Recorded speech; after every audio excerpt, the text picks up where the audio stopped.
Shalom jemaat yang terkasih di dalam Tuhan Yesus Kristus. Penuntun Saat Teduh Sinode Gereja Kristen Jakarta hari ini, Minggu 8 Mei 2022. Menjadi hamba kebenaran. Nas terambil dari surat Roma pasal yang ke-6 ayat yang ke-18 sampai 22. Kamu telah dimerdekakan dari dosa dan menjadi hamba kebenaran. Aku mengatakan hal ini secara manusia karena kelemahan kamu. Sebab sama seperti kamu telah menyerahkan anggota-anggota tubuhmu menjadi hamba kecemaran dan kedurhakaan yang membawa kamu kepada kedurhakaan.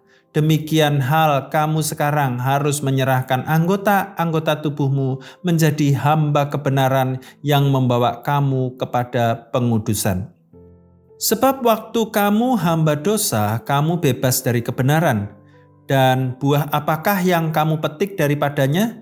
Semuanya itu menyebabkan kamu merasa malu sekarang. Karena kesudahan semuanya itu ialah kematian. Tetapi sekarang, setelah kamu dimerdekakan dari dosa dan setelah kamu menjadi hamba Allah, kamu beroleh buah yang membawa kamu kepada pengudusan dan sebagai kesudahannya ialah hidup yang kekal. Seorang pemuda datang ke seorang hamba Tuhan lalu menceritakan pergumulannya. Saya tidak tahu lagi bagaimana harus mengatasi dosa ini.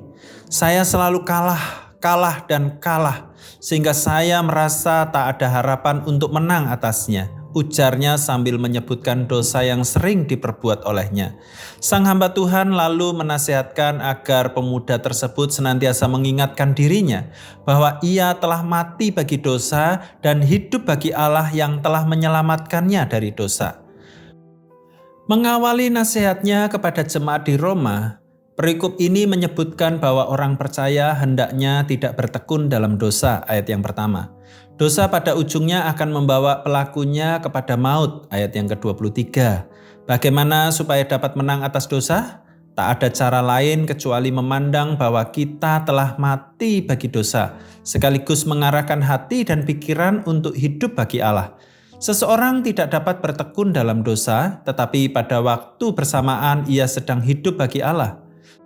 Sebaliknya, seseorang yang mengarahkan hidupnya bagi Allah tentu tidak akan tahan berlama-lama hidup berkubang dalam dosa. Roh Kudus akan menginsafkan orang tersebut, menyadarkannya, lalu mendorongnya untuk segera bertobat. Perjuangan untuk memilih hidup dalam dosa atau hidup bagi Allah akan menjadi pergumulan seumur hidup bagi setiap orang percaya. Keputusan sepenuhnya ada di tangan kita. Apakah kita akan memilih hidup bagi Allah atau bertekun di dalam dosa? Jika saat ini kita sedang bergumul terhadap dosa ini, waktunya mengarahkan fokus hidup kita ke arah yang tepat, yakni hidup bagi Allah di dalam Kristus. Hiduplah bagi Allah, maka dosa akan kehilangan daya pikatnya. Selamat beraktivitas, Tuhan Yesus memberkati.